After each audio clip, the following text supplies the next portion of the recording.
ओम शांति। आज 26 अप्रैल 2021 ईश्वरीय महावाक्य है। बाबा कहते, मीठे बच्चे, देवता बनना है तो अमृत पियो और पिलाओ। अमृत पीने वाले ही श्रेष्ठाचारी बनते हैं। प्रश्न है, इस समय सतयुगी प्रजा किस आधार पर तैयार हो रही है? उत्तर है, जो इस ज्ञान से प्रभावित होते हैं। बहुत अच्छा कहते हैं, लेकिन पढ़ाई नहीं पढ़ते, मेहनत नहीं कर सकते, वह प्रजा बन जाते हैं। प्रभावित होना माना प्रजा बनना। बाबा ने कहा, ज्ञान से प्रभावित होना माना ही प्रजा बनना। सूर्यवंशी राजा रानी बनने के लिए तो मेहनत चाहिए, पढ़ाई पर पूरा अटेंशन हो, याद करते और कराते रहें तो ऊंच पद मिल सकता है। गीत है, तूने रात गवाई सोए के, दिवस गवाया खाए। हीरा जन्म अनमोल था, कौड़ी बदले जाए। ओम शांति। बच्चों ने गीत सुना कि हमारा जीवन हीरे जैसा था, अब कौड़ी जैसा हो पड़ा है। ये तो कॉमन बात है, छोटा बच्चा भी समझ सकता है। बाबा बहुत सहज रीति से समझाते हैं, जो कोई छोटा बच्चा भी समझ सके। सत्य नारायण की कथा सुनाते हैं तो छोटे छोटे बच्चे भी बैठ जाते हैं, परंतु वह सत्संगों आदि में जो सुनाते वह सब है कथाएं। कथा कोई ज्ञान नहीं है, बनी बनाई कहानियां हैं। गीता की कहानी, रामायण की कहानी, भिन्न भिन्न शास्त्र हैं जिनकी कहानियां बैठ बनाते सुनाते हैं। वे सब कथाएं हैं। कहानियों से कोई फायदा होता है क्या? ये है सत्य नारायण की, अर्थात नर से नारायण बनने की सच्ची कहानी। ये सुनने से तुम नर से नारायण बन जाएंगे। ये अमर कथा भी हुई। तुम निमंत्रण देते हो कि आओ अमर कथा तुमको सुनाए, तो तुम अमर लोक में चले जाएंगे। अमर कथा सुनकर अमर लोक में चले जाएंगे। तो भी कोई नहीं समझते। शास्त्रों की कहानी सुनते आते हैं और मिलता कुछ भी नहीं। जाएंगे लक्ष्मी नारायण के मंदिर में, चलो दर्शन करके आए, महात्मा का दर्शन कर आए। यह एक रस्म रिवाज चली आई है। ऋषि मुनि आदि जो होकर गए, उनको माथा टेकते आए। पूछो, रचता और रचना की कहानी का पता है? तो कहेंगे नहीं। अभी तुम बच्चे समझते हो कि यह रचता और रचना की कहानी तो बहुत सहज है। अलफ और बे की कहानी है। बल प्रदर्शनी में जो भी आते वे कहानी तो ठीक सुन लेते हैं। तब बाबा कहते, जो प्रदर्शनी देखने आते वे कहानी तो ठीक सुन लेते हैं, परंतु पवित्र नहीं बनते। समझते हैं कि ये विकारों में जाने की रस्म रिवाज भी अनादि है। मंदिर में देवताओं के आगे जाकर गाते हैं, आप संपूर्ण निर्विकारी। फिर बाहर आकर कहते हैं, विकार में जाना तो अनादि है। इस बिगर दुनिया कैसे चलेगी? कहते, विकारों बिगर दुनिया कैसे चलेगी? लक्ष्मी नारायण आदि को भी तो बच्चे थे ना। ऐसे कह देते हैं, तो ऐसे क्यों कहते? बाबा कहते, फिर ऐसे को क्या कहे? मनुष्य का लक़ब तो दे न सके, फिर उन्हें मर्तबा मनुष्यों का तो दे न सके। देवताएं भी मनुष्य थे, कितने सुखी थे। लक्ष्मी नारायण के राज्य में, जब सतयुगी दुनिया थी, लक्ष्मी नारायण थे, बाबा कहते वे देवताएं थे, लेकिन वे देवता भी तो मनुष्य ही थे, कितने सुखी। तुम बच्चों को बाबा बहुत सहज बात बताते हैं कि बरोबर यहाँ भारत में ही स्वर्ग था। भारतीय अविनाशी खंड, भारत में ही स्वर्ग था। लक्ष्मी नारायण का राज्य था, चित्र भी है देवताओं के। अब ये तो सब मानेंगे कि सतयुग में उन्हों का राज्य था, वहाँ कोई भी दुखी नहीं था, संपूर्ण निर्विकारी थे। उन्हों के मंदिर भी बड़े बड़े बनाए हुए थे। उन्हों को 5000 वर्ष हुए। अभी वह नहीं है। अभी तो कलयुग का अंत है। मनुष्य आपस में लड़ते झगड़ते रहते हैं। भगवान तो ऊपर ही रहते हैं। कहाँ? तब निर्वाण धाम में। असल में हम आत्माएं भी वहाँ रहती हैं। तब परमात्मा भी निर्वाण धाम में रहते हैं, तो हम आत्माएं भी परम धाम में रहती हैं। यहाँ आती हैं पार्ट बजाने। पहले ये लक्ष्मी नारायण के राज्य में थे, वहाँ बहुत सुख आनंद था। फिर हमको 84 जन्म लेने पड़े। गाया भी जाता है 84 का चक्र। हमने सूर्यवंशी में 1250 वर्ष राज्य किया। वहाँ अथाह सुख था, संपूर्ण निर्विकारी थे, हीरे जवाहरात के महल थे। हमने राज्य किया, फिर 84 जन्मों में आना पड़ा। ये वर्ल्ड की हिस्ट्री ज्योग्राफी का चक्र फिरता ही रहता है। आधा कल्प सुख था, राम राज्य में थे, फिर मनुष्यों की वृद्धि होती गई। सतयुग में 9 लाख थे, सतयुग अंत में वृद्धि होकर 9 लाख से 2 करोड़ हो गए। फिर 12 जन्म त्रेता में बहुत सुख चैन में थे। एक ही धर्म था। तब सतयुग त्रेता धर्म एक ही था। फिर क्या हुआ? फिर रावण राज्य शुरू हुआ। राम राज्य और रावण राज्य देखो, बहुत सहज रीति से समझाता हूँ। छोटे छोटे बच्चों को भी ऐसे बताना चाहिए। और क्या हुआ? तब बाबा कहते ऐसे कहानी के रूप में ऐसे सुनाओ। बड़े बड़े सोने हीरे जवाहरातों के महल अर्थक्वेक में अंदर चले गए। द्वापर में भारतवासियों के विकारी बनने से ही ये अर्थक्वेक हुई। फिर रावण राज्य शुरू हुआ। पवित्र से अपवित्र हो गए। कहते भी हैं सोने की लंका अंदर चली गई। कुछ तो बचा होगा ना, जिससे फिर मंदिर आदि बनाए होंगे। बाबा कहते ऐसे तो नहीं सब चला गया, कुछ तो बचा होगा। भक्ति मार्ग शुरू हुआ, मनुष्य विकारी होने लगे।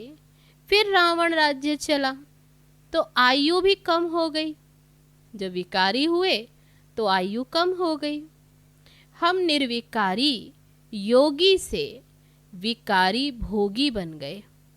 सतयुग में क्या थे? निर्विकारी। तब बाबा कहते निर्विकारी योगी से विकारी भोगी बन गए। यथा राजा रानी तथा प्रजा, सब विकारी बन गए। ये कहानी कितनी सहज है। छोटी छोटी बच्चियां भी ये कहानी सुनाए तो बड़े बड़े आदमियों का मुंह नीचे हो जाए। अभी बाप बैठ सुनाते हैं, वही ज्ञान का सागर पतित पावन है। अच्छा, द्वापर में भोगी पतित बन गए, फिर और धर्म भी शुरू होते गए। अमृत का जो नशा था वह खलास हो गया। लड़ाई झगड़े होने लगे। द्वापर से लेकर हम गिरे। कलयुग में हम और ही विकारी बने। पत्थर की मूर्तियां बनाते रहे, हनुमान गणेश की।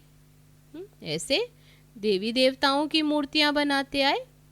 पत्थर बुद्धि होने लगे तो पत्थर की पूजा करने लगे। समझते थे कि भगवान पत्थर ठिक्कर में है। ऐसे करते करते देखो भारत की क्या हालत हो गई। अब फिर बाप कहते हैं, क्या कहते हैं बाप, कि विष छोड़ अमृत पीकर पवित्र बनो और फिर से राजाई लो। विष छोड़ो तो फिर तो मनुष्य से देवता बन जाएंगे, परंतु विष छोड़ते ही नहीं है। विष के लिए कितना मारते, तंग करते। तब तो द्रौपदी ने पुकारा ना, तब द्रौपदी ने पुकारा, तुम समझते हो अमृत पीने बिगर हम देवता कैसे बनेंगे? तभी तो बुलाया कि आकर पावन बनाओ। तो बाबा कहते अभी तुम समझते हो कि अमृत पीने बिगर हम देवता कैसे बनेंगे? सतयुग में तो रावण होता ही नहीं। बाबा कहते हैं जब तक श्रेष्ठाचारी नहीं बने स्वर्ग में नहीं आ सकेंगे। जो श्रेष्ठाचारी थे वह अब भ्रष्टाचारी बने हैं। फिर अब अमृत पीकर श्रेष्ठाचारी बनना है। तब बाबा कहते अभी फिर से संगम युग पर बाबा आते हैं अमृत पिलाने, तो अमृत पीकर श्रेष्ठाचारी बनना है। बाप कहते माँ में कम याद करो, क्या गीता भूल गए हो? गीता रची मैंने। किसने? शिव बाबा कहते गीता रची मैंने और नाम डाल दिया कृष्ण का। इन लक्ष्मी नारायण को ये राजाई किसने दी?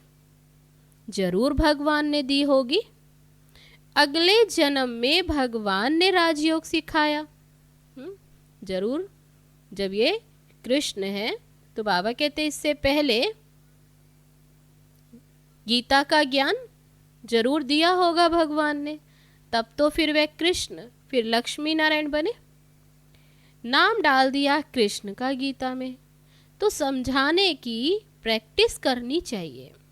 बहुत सहज ये कहानी है। बाबा को कितना समय लगा, आधे घंटे में इतनी सहज बात भी समझ नहीं सकते। इसलिए बाबा कहते सिर्फ एक छोटी कहानी बैठ किसको समझाओ। हाथ में चित्र लो। सतयुग में लक्ष्मी नारायण का राज्य, त्रेता में राम सीता का राज्य, फिर द्वापर में रावण का राज्य हुआ। कितनी सहज कहानी है। तब बाबा कहते इसको कहानी के तौर पे सुनाओ है। तो कितनी छोटी सी कहानी है कि बरोबर हम ही देवता थे, फिर क्षत्रिय वैश्य शूद्र बने। अभी अपने को देवता ना समझने कारण फिर कह देते हिंदू। धर्म श्रेष्ठ कर्म श्रेष्ठ से धर्म भ्रष्ट और कर्म भ्रष्ट बन पड़े। तब बाबा कहते तुम ही धर्म श्रेष्ठ कर्म श्रेष्ठ थे, फिर धर्म भ्रष्ट और कर्म भ्रष्ट बन गए। ऐसी छोटी छोटी बच्चियां बैठ ये भाषण करे तो सारी सभा में हियर हियर हो जाए। यही है बाबा सभी सेंटर्स वालों को सुना रहे हैं। अब ये बड़े बड़े नहीं सीखते तो छोटी छोटी कुमारियों को सिखाओ। कुमारियों का नाम भी है। दिल्ली बॉम्बे में बहुत अच्छी अच्छी कुमारियां हैं, पढ़ी लिखी हैं, उनको तो खड़ा होना चाहिए। कितना काम कर सकती हैं। अगर कुमारियां खड़ी हो जाएं तो नाम बाला हो जाए। साहूकार घर की जो है वह मुश्किल हिम्मत रखती हैं। साहूकारी का नशा रहता है, दहेज आदि मिलता है तो बस कुमारियां शादी कर काला मुंह कर देती और सबके आगे झुकना पड़ता। बाबा कितना सहज समझाते हैं, परंतु तो बाबा क्या कहते, परंतु पारस बुद्धि बनने का ख्याल ही नहीं आता। ऐसे पत्थर बुद्धि बन गए। बाबा कहते बाप आकर इतना समझाते, कितना सहज, फिर भी पारस बुद्धि बनने का ख्याल ही नहीं आता। देखो, जो नहीं पढ़ते वे आज भी आजकल MP MLA आदि बन गए। पढ़ाई से तो क्या क्या बन जाते हैं फिर। ये पढ़ाई तो बहुत सहज है, औरों को भी जाकर सिखाना चाहिए। बाबा कहते हैं पढ़ाई तो कितनी उच्च प्रारब्ध दिलाने वाली है, परंतु श्रीमत पर नहीं चलते तो पढ़ते भी नहीं। बहुत अच्छी अच्छी कुमारियां, परंतु अपना ही नशा चढ़ा हुआ है। थोड़ा काम किया तो समझती है हमने तो बहुत काम किया, अभी तो बहुत काम करना है। आजकल फैशन में ही कुमारियां रहती हैं, वहाँ तो नेचुरल श्रृंगार रहता है, यहाँ तो देखो कितना आर्टिफिशियल श्रृंगार करते। सिर्फ बाल बनाने में ही कितने पैसे देते हैं। ये है माया का पंप, फॉल ऑफ माया रावण राज्य, फिर राइज ऑफ राम राज्य, इसका ही पतन होता है। तो बाबा कहते रावण राज्य है, फिर राइज ऑफ राम राज्य। अब राम राज्य स्थापन होता है, उत्थान होता है, परंतु तुम मेहनत तो करो ना। तुम क्या बनेंगे अगर पढ़ेंगे नहीं तो वहां जाकर पाई पैसे की प्रजा बनेंगे। आजकल के बड़े बड़े आदमी वहां की सब प्रजा में आ जाएंगे। तो बाबा कहते आजकल के जो यहाँ बड़े बड़े वे प्रजा, क्योंकि केवल सुनते हैं। तो बाबा कहते साहूकार लोग सिर्फ अच्छा अच्छा कहेंगे बहुत अच्छा ज्ञान है, और फिर अपने ही धंधे में लग जाते हैं, बहुत अच्छा प्रभावित होते हैं। फिर क्या आखिरी क्या होगा, वहां जाकर प्रजा बनेंगे। प्रभावित माना प्रजा, जो मेहनत करते वे राम राज्य में आ जाएंगे। समझानी तो बहुत सहज है। इस कहानी के नशे में कोई रहे, बाबा जो ये कहानी सुनाते, बाबा कहते इस कहानी के नशे में रहे तो बेड़ा पार हो जाए। हम शांति धाम में जाएंगे, फिर सुख धाम में आएंगे। बस याद करते कराते रहना है, तब ही ऊंच पद पाएंगे। अटेंशन पढ़ाई पर देना है, चित्र हाथ में हो। जैसे बाबा जब लक्ष्मी नारायण की पूजा करते थे तो चित्र जेब में पड़ा रहता था। चित्र छोटे भी हैं, लॉकेट में भी हैं, उन पर भी समझाना है। ये है बाबा, कौन? शिव बाबा। ये है सब आत्माओं का बाबा, उन द्वारा वर्षा मिल रहा है। ऐसे समझाओ कि अभी उनसे वर्षा मिलता है। पवित्र बनो, बाप को याद करो।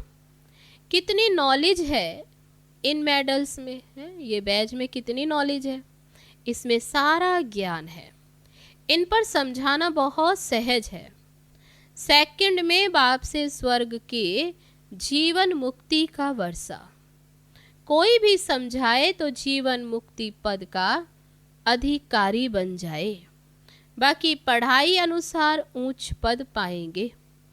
स्वर्ग में तो आएंगे ना, पिछाड़ी में आएंगे तो सही ना। वृद्धि तो होनी है, देवी देवता धर्म ऊंच है, वह भी तो बनेंगे ना। प्रजा तो लाखों बनेगी। सूर्यवंशी बनने में मेहनत है, सर्विस करने वाले ही अच्छा पद पाएंगे। उनका नाम भी बाला है। तो बाबा कहते जो सर्विस करते जरूर, फिर उनका पद भी अच्छा है, उनका नाम भी बाला होता। कुमार का है, जनक है। तो बाबा ने बड़ी दादी प्रकाशमणि दादी, जानकी दादी, उनको याद किया। देखो कितना अच्छा सेंटर संभाल रही है, कोई खिटपिट नहीं है। बाबा कहते हैं see no evil, talk no evil, फिर भी ऐसी ऐसी बातें करते रहते हैं। बाबा कहते ना बुरा देखो, ना बोलो, फिर भी इधर उधर की देखो कैसी कैसी बातें करते। ऐसे ऐसे क्या जाकर बनेंगे, इतनी सहज सर्विस भी नहीं करते। छोटी छोटी बच्चियां भी ये समझा सकती हैं, सुना सकती हैं। बंदर सेना भी मशहूर है ना।